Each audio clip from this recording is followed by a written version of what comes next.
स्याहियों का रंग। दुकान के भीतर तेल, गुड़ और मसालों की मिलीजुली खुशबू हवा में तैर रही थी, जो सदियों से इस जगह की पहचान बन चुकी थी। उसके पिता, एक मजबूत कद काठी के व्यक्ति, भीतर हिसाब किताब में मग्न थे। निखिल की आंखों में एक अजीब सी चमक थी, जो इन सुगंधों और हिसाब किताब की दुनिया से कहीं परे की थी। वह शब्दों के रंगों से तस्वीरें उकेरना चाहता था, पर उसकी कलम को हमेशा तराजू और बटखरों ने बांधे रखा। तभी गली के मोड़ से एक जानी पहचानी आवाज आई, पायल की झनकार, जैसे किसी पुराने राग की भूली बिसरी धुन उसके कानों में घुली। अंजलि। वह सिर झुकाए, अपनी साड़ी के पल्लू से धूप से बचती हुई बाजार के शोर के बीच से गुजर रही थी। उसकी चाल में एक सहज गरिमा थी, जैसे कोई नदी अपने रास्ते बहती हो। उसकी आंखें, गहरी और शांत, क्षण भर के लिए निखिल की आंखों से मिलीं। वह एक पल था जो समय के बहाव में रुक गया, जिसमें अनकहे एहसास और अनदेखे ख्वाब तैर रहे थे। निखिल, हिसाब गड़बड़ है, ध्यान कहाँ है? पिता की आवाज ने उसे हकीकत की जमीन पर वापस खींच लिया। निखिल ने एक गहरी सांस ली और अंदर की तरफ मुड़ गया।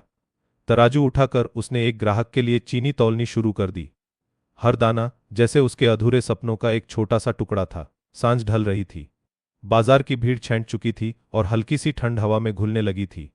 निखिल दुकान बंद कर घर की तरफ बढ़ रहा था। गली के नुक्कड़ पर बूढ़े अमीन चा ने अपनी चाय की दुकान पर लालटेन जलाई थी। उसकी लौ में धुएं के छल्ले उठ रहे थे। निखिल अक्सर यहां रुकता था, एक कप कड़क चाय और कुछ पलों की शांति के लिए। आज उसके मन में बेचैनी थी। क्या हुआ बेटा, आज चुप चुप से हो? अमीन चा ने मुस्कुराते हुए पूछा, एक कप चाय उसकी ओर बढ़ाते हुए। निखिल ने कप थामा, उसकी गर्माहट हाथों में महसूस करते हुए। कुछ नहीं चा, बस ख्यालों का बोझ है। अमीन चा ने अपनी पुरानी बीड़ी सुलगाई और एक लंबा कश लिया। धुएं के छल्ले हवा में घुलते हुए बोले, ख्याल तो दरिया की तरह होते हैं बेटा, कभी ठहरते नहीं। निखिल जानता था, उसके ख्याल एक ऐसे दरिया की तरह थे जो सूखने को था, जहां सिर्फ रेत और अधूरी प्यास बाकी थी। अंजलि, उन ख्यालों के बीच एक शीतल जलधारा थी। अगले दिन सूरज की पहली किरणें खिड़की से झांक रही थीं। निखिल अपने कमरे में बैठा एक पुरानी डायरी के पन्ने पलट रहा था। डायरी के पन्नों पर उसकी युवावस्था के अनगढ़ अक्षरों में कुछ कविताएं लिखी थीं और कुछ अनकही बातें जो अंजलि से जुड़ी थीं। एक पन्ने पर एक सूखा हुआ गुलाब का फूल दबा था, जिसकी पंखुड़ियां समय के साथ भूरी पड़ गई थीं।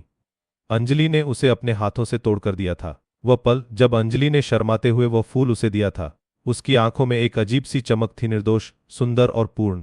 उस फूल में, उस पल में उनके भविष्य की अनगिनत कहानियां छिपी थीं, जो कभी पूरी न हो सकीं। कुछ महीनों बाद बाजार में एक अजीब सी खामोशी छा गई थी। अंजलि की शादी तय हो गई थी, दूर के किसी गांव में, जहां उसकी पहुंच से कहीं ज्यादा संपत्ति और मान सम्मान था। निखिल ने यह खबर अपनी दादी से सुनी थी, जो रसोई में बैठी दाल साफ कर रही थीं। उनकी आंखों में भी एक उदासी तैर गई थी। यही दुनिया है बेटा, दादी ने कहा था, उसकी आंखों में झांकते हुए। कुछ सपने सिर्फ दिल में पलते हैं, पूरे नहीं होते। निखिल को लगा जैसे किसी ने उसके अंदर का दिया बुझा दिया हो। उसकी कलम सूख गई, डायरी धूल फांकती रही। एक शाम अंजलि की शादी से पहले निखिल हिम्मत जुटाकर उस पुराने घाट पर पहुंचा, जहां वे अक्सर मिला करते थे। नदी शांत बह रही थी, सितारों की हल्की रोशनी पानी पर झिलमिला रही थी। अंजलि पहले से ही वहां बैठी थी। उसकी आंखों में भी वही सुनापन था जो निखिल के दिल में था। उन्होंने एक दूसरे से कुछ नहीं कहा, सिर्फ आंखों से बातें हुईं, जिन बातों में सदियों का विरह और अनगिनत आंसू भरे थे।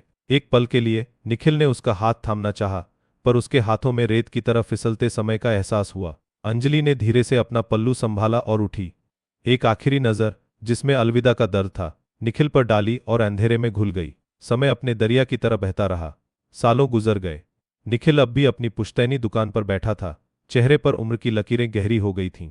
उसकी आंखें अब भी वही तलाश करती थीं जो सालों पहले करती थीं, एक ऐसी कहानी जो कभी कागज पर उतर न सकी। एक दोपहर जब दुकान में कोई ग्राहक नहीं था, उसने पुरानी डायरी फिर निकाली। धूल की एक परत उस पर जम चुकी थी। पन्ने पलटते हुए उसकी नजर उसी सूखे गुलाब पर पड़ी। आज भी उसकी खुशबू उसके मन में ताजा थी। अचानक एक परिचित चेहरा दुकान के दरवाजे पर दिखा। एक अधेड़ उम्र की महिला, जिसकी आंखों में पहचान की एक चमक थी। यह अंजलि थी। उसकी चाल में अब भी वही गरिमा थी, पर आंखों में अब एक ठंडी हुई गंभीरता थी। निखिल, उसकी आवाज में एक हल्की थरथराहट थी, जैसे कोई भूली हुई धुन फिर से बज उठी हो। निखिल ने धीरे से सिर उठाया। उसकी आवाज सुनकर उसका दिल वर्षों बाद एक नई धड़कन से धड़क उठा था। अंजलि। उसके मुंह से सिर्फ यह एक शब्द निकला। समय का चक्र घूम चुका था, पर उनके बीच की दूरी जस की तस थी। कुछ पल की खामोशी छा गई, जिसमें हवा भी सांस लेने से डर रही थी। फिर अंजलि ने पूछा, कैसी हो दुकान? निखिल ने एक धीमी सांस ली, जैसे पहले थी, चलती जा रही है। उसकी आवाज में एक अजीब सी उदासीनता थी। उन्होंने थोड़ी देर मौसम, शहर के बदले हुए स्वरूप पर बात की, पर उनके दिलों के भीतर का मौसम जस का तस था। अंजलि की आंखों में एक अजीब सी चमक थी, जैसे वह कुछ कहना चाहती हो, पर शब्दों का पुल बनाने से डर रही हो। आखिरकार वह उठी। अच्छा, चलती हूं निखिल, किसी और दिन बात होगी। उसकी आवाज में अलविदा की हल्की सी खनक थी। निखिल ने सिर्फ सिर हिलाया। उसने उसे रोकने की कोशिश नहीं की। उन्हें पता था कि कुछ कहानियां अधूरी ही अच्छी लगती हैं। अंजलि दुकान से बाहर निकल गई।